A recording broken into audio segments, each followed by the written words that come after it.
Donc maintenant, je vais vous montrer quelques fonctionnalités à avoir pour gérer vos erreurs plus correctement avec quelque chose, doit dire l'appli moderne ou un peu plus complet et standard au niveau du langage C. Donc on va voir comment les travailler avec nos erreurs et surtout comment devrait normalement développer au niveau de notre code. Donc, vous savez pas mal de choses comme les fonctions du langage C et un certain nombre de fonctionnements. Une fonction porte un nom avec un certain nombre éventuellement de paramètres et qui va avoir une valeur de retour au nom comme le type void qui ne retourne rien. Il est important de tester la valeur de retour pour des fonctions comme malloc, open. Ce retour va servir à assurer que la fonction a bien fonctionné comme vous l'attendiez. Le retour de la fonction open, bien sûr, pour vérifier l'ouverture d'un fichier, euh, la fonction malloc pour qu'elle était l'allocation dynamique de mémoire. Mais pas forcément cela fait pour les autres fonctions. Ce qu'on va montrer avec la variable Erno qui bien sûr détecte les erreurs et renvoie une valeur spéciale moins 1. Cette variable est définie dans la librairie erno.h comme suit. These include erno.h, extern int erno, une autre fonction perror de type de retour void qui ne retourne rien et nous permet la description de l'erreur qui s'est produite. La syntaxe de cette fonction est comme suit. These include stadion.h.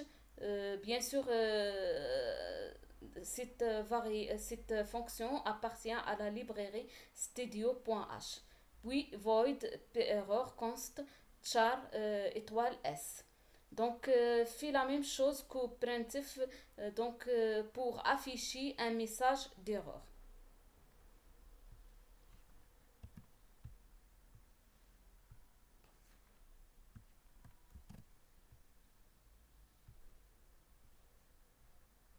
Alors, le mode graphique où l'on remarque, je suis actuellement sous Linux avec la version 19 et la distribution Ubuntu basée sur la distribution Linux Debian.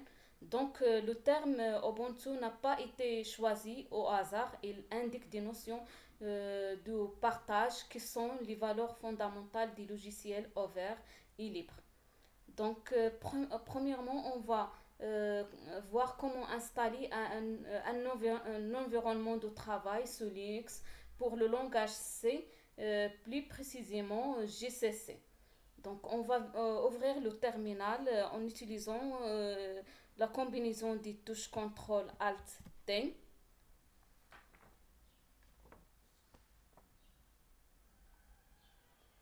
Par la suite, on passe bien sûr en mode super utilisateur. On va taper la commande sudo c. Et après, on va bien sûr accéder au mot de passe.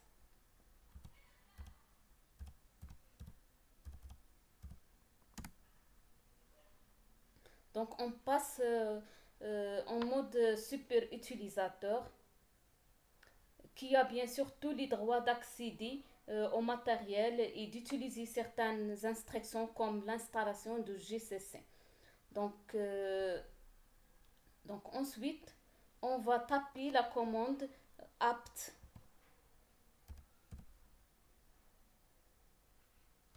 git install,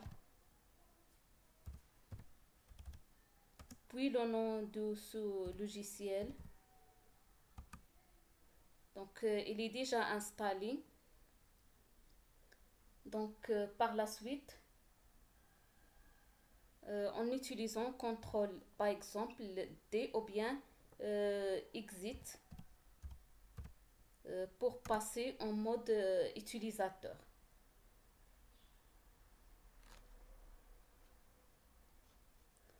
Maintenant, on va essayer d'écrire un programme, bien sûr C. On va créer un répertoire, par exemple, par l'utilisation de la commande mic.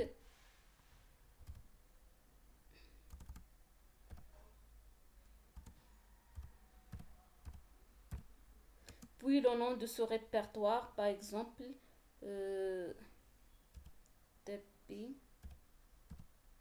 C1, par exemple.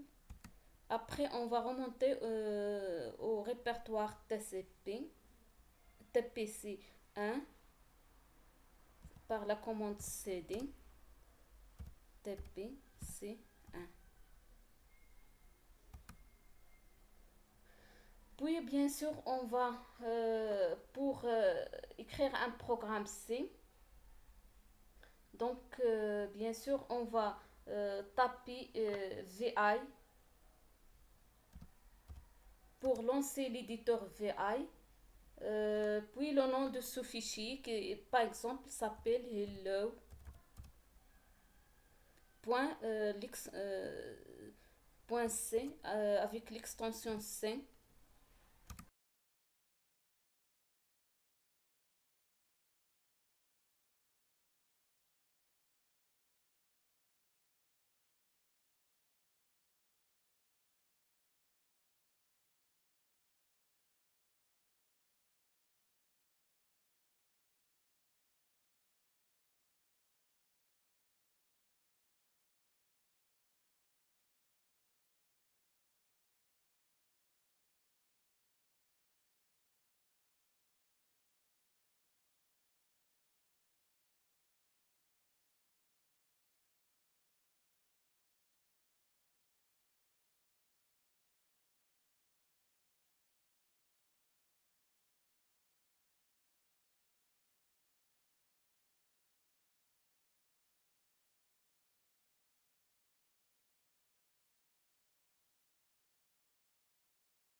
Comme nous avons déjà vu dans le langage C, un programme comporte trois parties essentielles. La première partie, c'est la déclaration des directives de compilation, suffit par le mot réservé this, include, suivi de la directive qui porte l'extension .h. Le nom doit être encadré par le symbole inférieur et le symbole supérieur. La deuxième partie, l'entête des programmes qui commence par le mot réservé main, puis les parenthèses qui suivent le nom de la fonction contiennent la liste des arguments. La troisième partie, c'est la partie d'exécution commence avec une accolade ouvrante et se termine par une accolade fermante. Donc, cette partie contient la déclaration des variables et la suite des instructions à exécuter. Comme vous voyez ici, printf permet d'afficher à l'écran un message Hello World. Donc, on retourne en mode commande.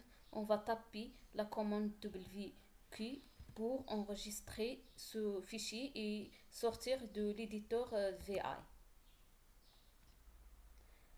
Par la suite, on va taper la commande GCC, puis le nom, l'option "-on", puis le nom de l'exécutable,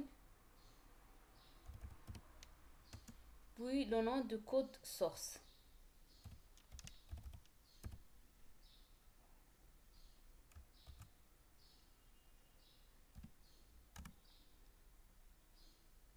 Et comme vous voyez, la compilation s'est bien passée sans des erreurs qui apparaissent sur l'écran. Donc, on va lancer l'exécutable. Donc, bien sûr, on va écrire point, c'est-à-dire le répertoire courant, puis slash, puis le nom du fichier et des fichiers exécutables hello.